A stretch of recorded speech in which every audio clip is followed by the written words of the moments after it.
Prarthana means prayers. And several of the songs that we sing, bhajans that we sing, they're from Prarthana. Srila Gaur Kishore's Babaji Maharaj,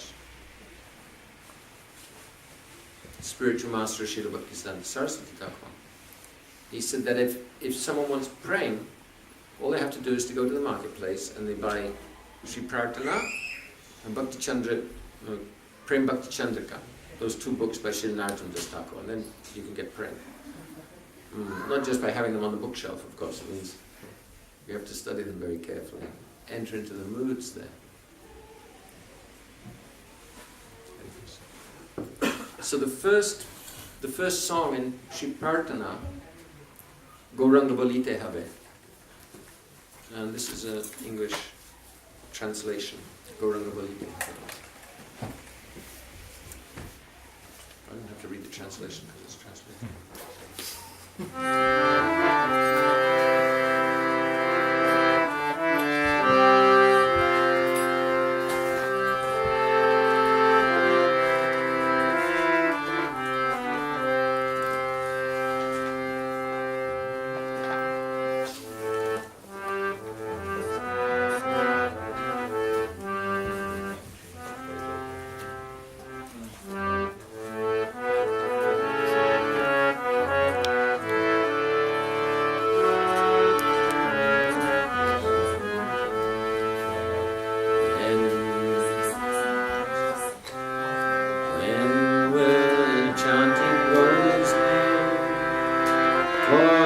Vrindavan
while chanting Krishna's name.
Vrindavana Ramyasthan, very beautiful meditation on Vrindavan Dham. It's describing how Vrindavan is a very beautiful place. There's temples, natural temples made of trees and creepers there, enchanting the mind. And on Yamuna, there's a beautiful lotus flower. And there Radha and Krishna are sitting with their associates.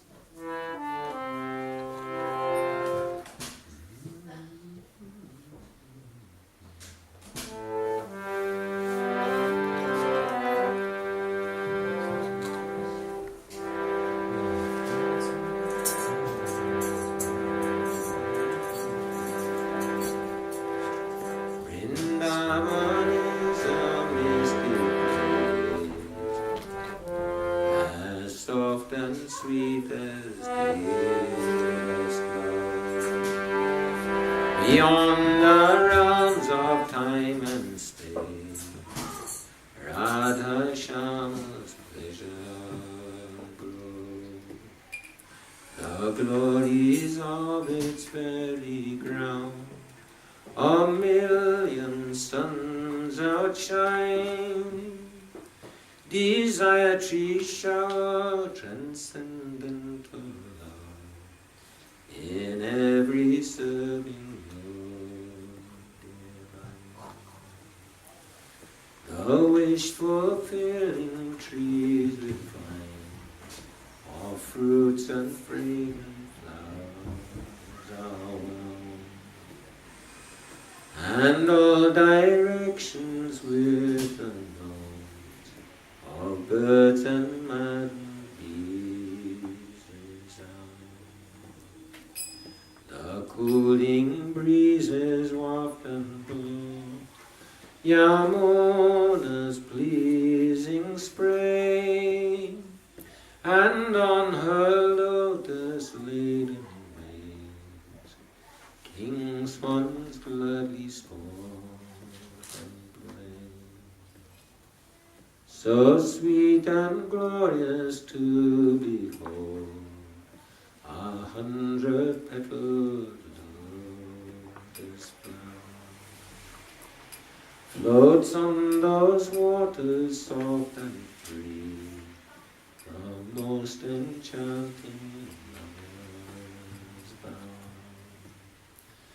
And on 8 petals there within, 8 serving maidens stand, the very forms of pure desire,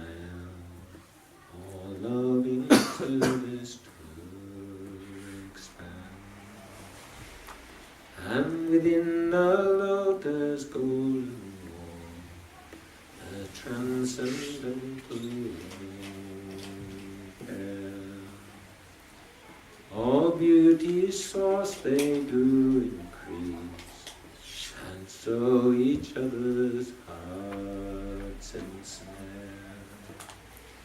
Shri Shama Sundar rain cloud dark, supreme perfection store, more perfect far with Radhika, his own eternal param. Their youthful beauty far exceeds a million moons and lotus flowers. Their joking words and pastimes sweet, a host of sprinkling nectar shower. And those who in their ears and hearts their pastime nectar pour, transcend the world of birth and death, and live with them forever, and love and serve them evermore.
Chakshuramilitam yena tasmai Shri Gurave Namaha. Namam Vishnu Padaya Krishna Prishtaya Bhutale Srimate Bhakti Vedanta Swaminiti Namine. Namam Vishnu Padaya Radhikaya Priyatmane Shri Srimad Bhakti Vedanta Narayaniti Namine. Vancha kalpatarubhyascha kripa sindhubhyaivacha putitanam pavanebhyo vaishnavebhyo namo namaha. Vrindaye tulsi devyaye Priyaye Kesavascha Krishna Bhakti Pradidevi Satyavachai Namo Namaha Shri Krishna Chaitanya Prabhu Nityananda Shri Advaita Gadadhar Shivasadi Gaura Bhaktavinda Hare Krishna Krishna Krishna Hare Hare Hare Rama Rama Rama Hare Hare. Of my humble obeisances, the lotus feet of my beloved Diksha Guru Nichilil Bhaveshri Shri Bhaktivedanta Swami Maharaj Srila Prabhupada. Lotus feet of my beloved Sannyas Shiksha Guru Srila Bhaktivedanta Narayan Goswami Maharaj Gurudev. Lotus feet of our Rupanuga Guru Varga. Obeisances for devotees present. Hare Krishna.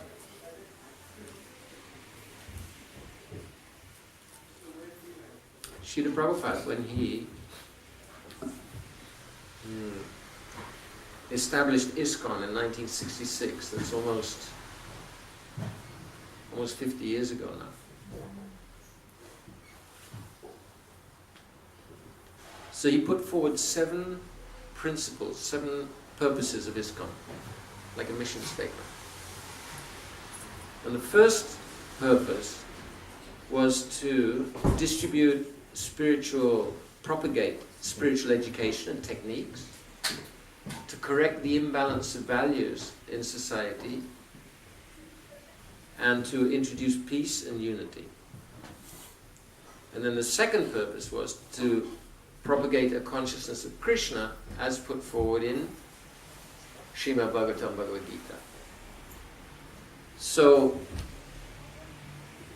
if we read the purposes carefully, meditate on them, we see that Srila Prabhupada wanted a platform for preaching Krishna consciousness. Why? Because not everybody that we meet is going to straight away accept Krishna.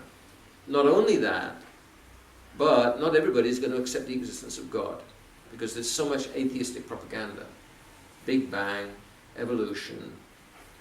So Srila Prabhupada wanted a very systematic presentation of spiritual principles so that people could begin to understand. They could come to the platform of beginning to understand about Krishna.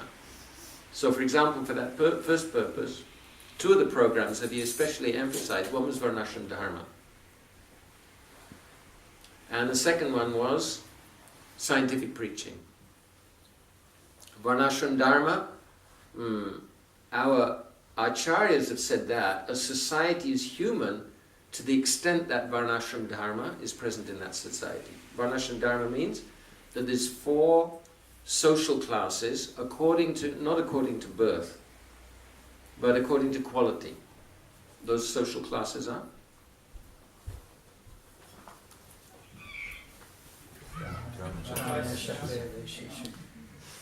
Means teachers, spiritual warriors, not hired murderers.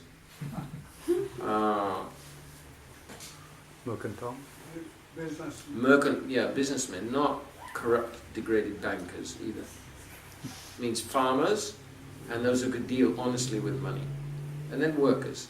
And then the ashrams, the 4 stages of spiritual life. So there's single student, brahmachari, and then married life, family life, retired from family, and then renounced. Means brahmachari, grihastha, vanaprastha, sannyas. So unless society is systematically arranged in that way, then people's minds will be disturbed and they won't be able to practice spiritual life. Simple. So that was one point. And then the other point, the scientific preaching. He wanted a scientific presentation to show that the soul, the existence of the soul is real. The soul is the basis of life, the soul is the source of consciousness, and the soul is consciousness. And he wanted that we should show that the basis of this universe is the Supreme Soul, the Supreme Spiritual Being. Scientifically. You can't scientifically prove that Krishna plays the flute. But we can scientifically prove that the soul is real, that the body works only when the soul is present, and that universal consciousness is the basis of everything, of matter and of life. That we can prove scientifically. So those two principles. So we're in Ukraine, where I'm preaching now, we're developing a program. It's called Leaders of Leaders, for helping people to understand these simple, basic principles, bring peace and unity. People want to be happy, but modern society doesn't give us scope for being happy. There's something's missing. And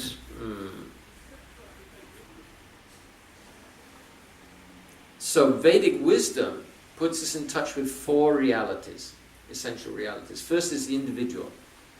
Modern society doesn't teach us that we're creative individuals, that we can make a difference in our lives, that we can make a difference in the world, but that's a fact. We are creative, we're non-physical because we do things that matter can't do, and we're spiritual beings because we sense that the self doesn't change. The body's changing, matter's changing, the weather's changing, everything's changing, but this I doesn't change. If something doesn't change, it's eternal. Eternal means it's a quality of spirit. So the self, the conscious self, is distinct from matter. So it's spiritual. And then second one is the universal conscious self, supreme super soul, Paramatma. And the third is the relationship between us. That we're parts and parcels, individual parts and parcels of the Supreme Personality. And there's a divine plan for happiness, comfort, and happiness here, and progress, both material and spiritual. The world is designed in such a way that everyone can be happy, there's comfort, and that is a platform for spiritual progress. Without spiritual progress, it's completely useless, worse than useless. It's a trap. And then finally, positive association here. What's the purpose of the Krishna consciousness movement, broadly? It's to give people positive association. It's to give people the opportunity to associate with those who are in the line of our teachers, who are in contact with the divine. So these four realities are absolutely necessary, so that people can be happy and progress. Four kinds of happiness. We want love, want success, want peaceful law and order, and we want spiritual fulfillment. And the Vedic wisdom tradition gives us a way of finding those things.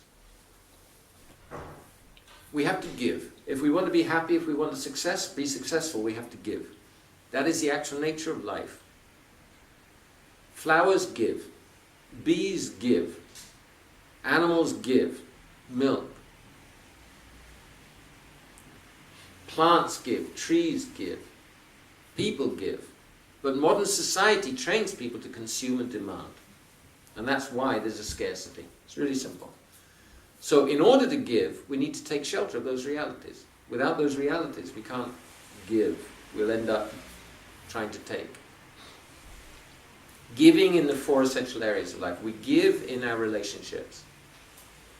Give in work. Work according to our talent and cooperate with others. Give in living according to ideals. Then we can be peaceful. If I'm not living according to ideals and values, then I can't be peaceful in my heart. And if people in general are not living according to values, then there won't be any peace in society. And then giving in our relationship with Krishna, with the divine. Giving. And then cultural development also. So cultural development means looking, there's four essential processes in society. They are?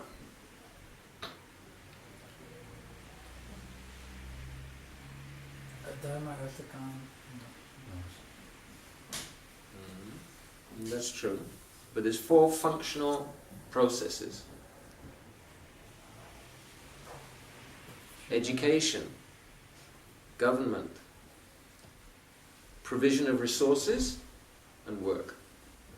These are four essential processes. Without those essential processes, society can't work.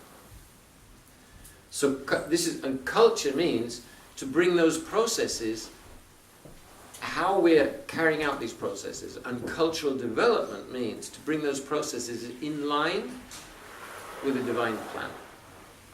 Education should help people to be whole and healthy individuals in their own right, whole and healthy members of society, and to have a very beautiful, loving relationship with the Supreme Lord.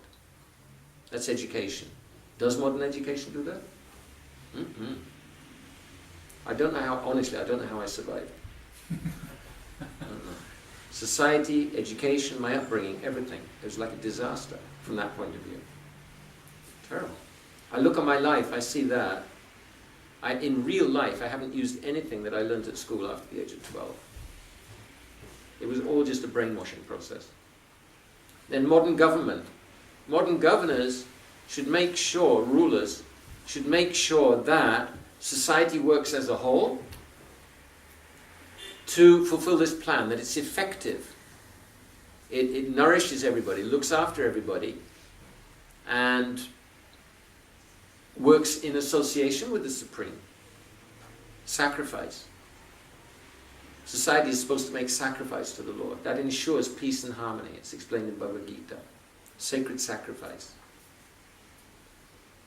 And now, they're just robbing, simply. Trying to rob the Lord, they're robbing the earth, they're robbing each other. It's like, there's a hell called Krimi Bhojana. It means there's worms there and they're all eating each other. That's like modern society now, the rulers, just eating each other. I mean, I'm just coming from Ukraine, it's horrible. Really, really horrible.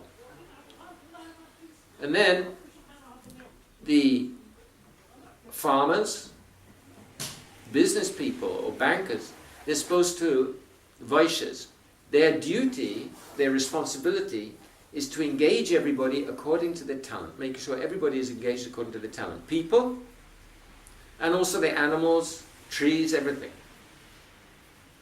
Then there'll be abundance.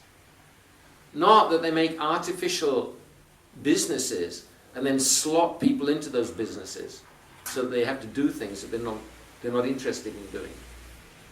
The essential, like Varnashram, depends on people working according to their talent. If they work according to their talent, they'll be enthusiastic, they'll be successful, and they'll become more talented. This is the process. And then work should be an enlivening experience where people feel that my work is important, I'm making a real contribution to a real organization which is serving society and serving the Lord. These are the ideals for the four processes. And cultural development means bringing the processes in groups, organizations, society, closer to those ideals, closer to the divine plan. Are we going to change society? No. No, we're not. So what to do? We have to have our own culture. Make our own culture, make positive projects that put these values into society, and then gradually you get a network of these positive projects and the values go into society, and at some point there'll be a change, somehow or other. Program's got 7 stages. First of all, you help people to understand that all of these needs are necessary. We need our relationships. We need success. We need to feel that we're part of something successful.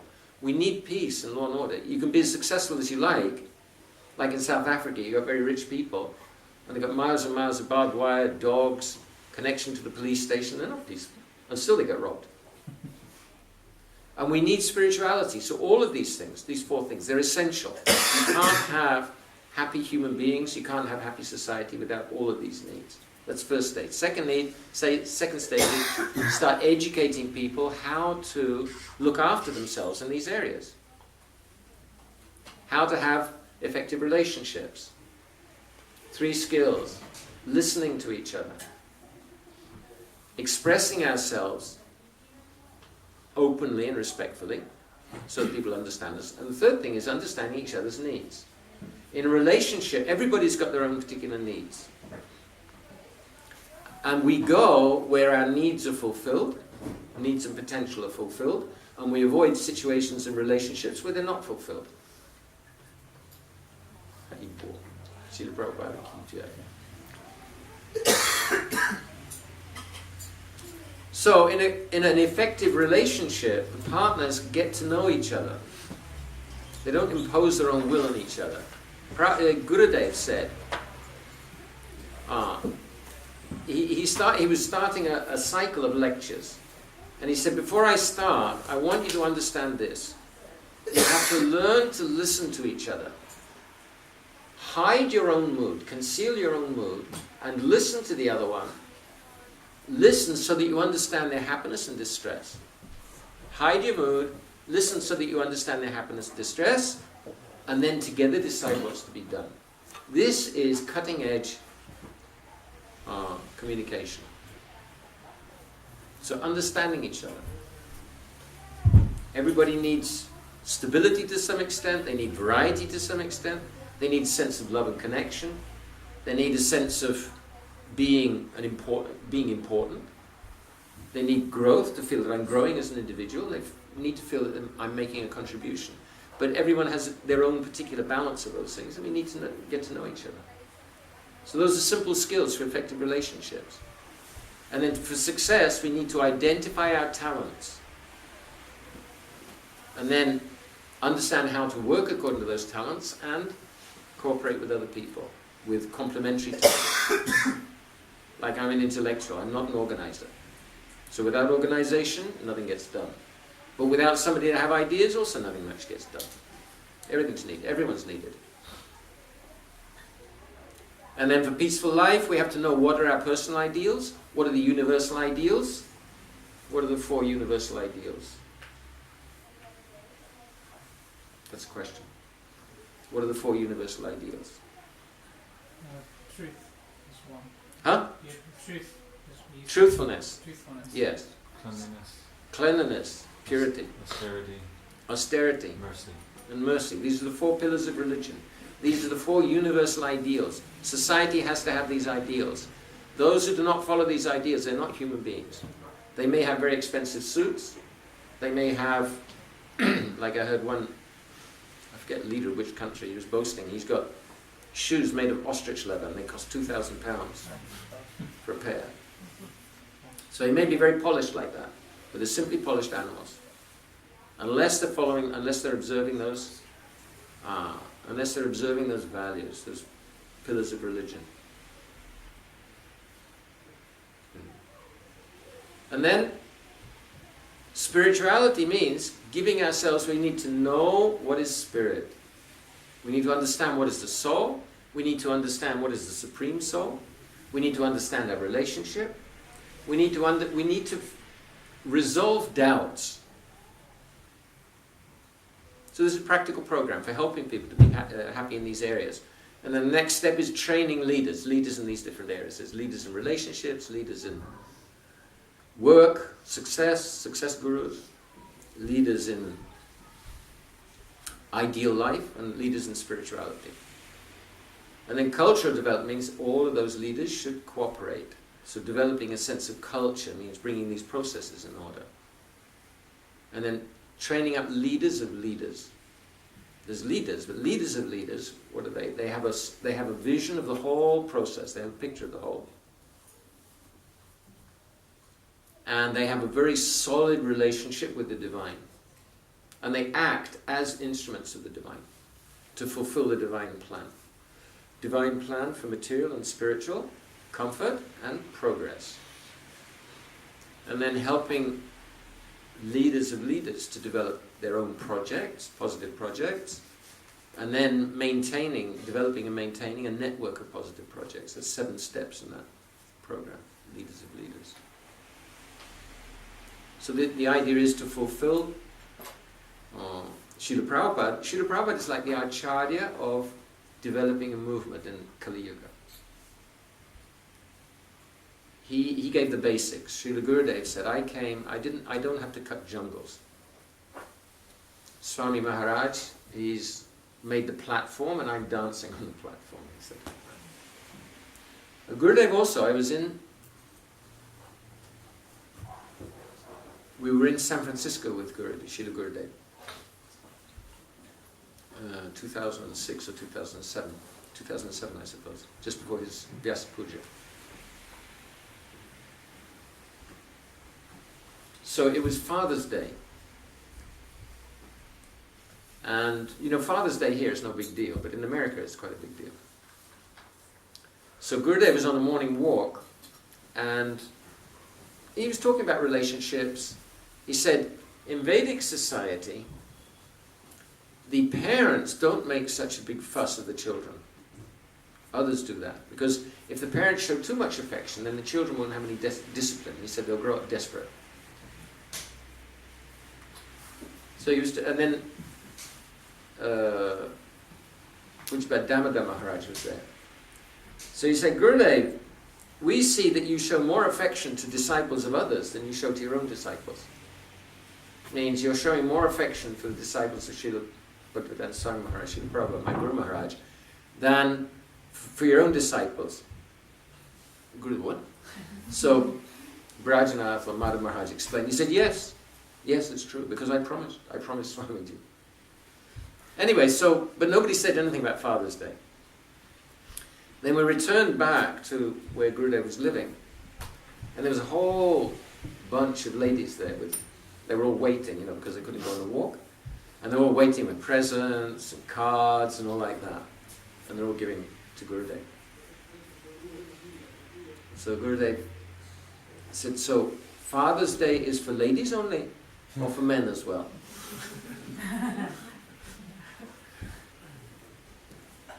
And the lady said, oh, it's for the men as well, Srila Gurudev. He said, yes. So I have more affection for my daughters than I do for the men. He was joking. I suppose he was joking.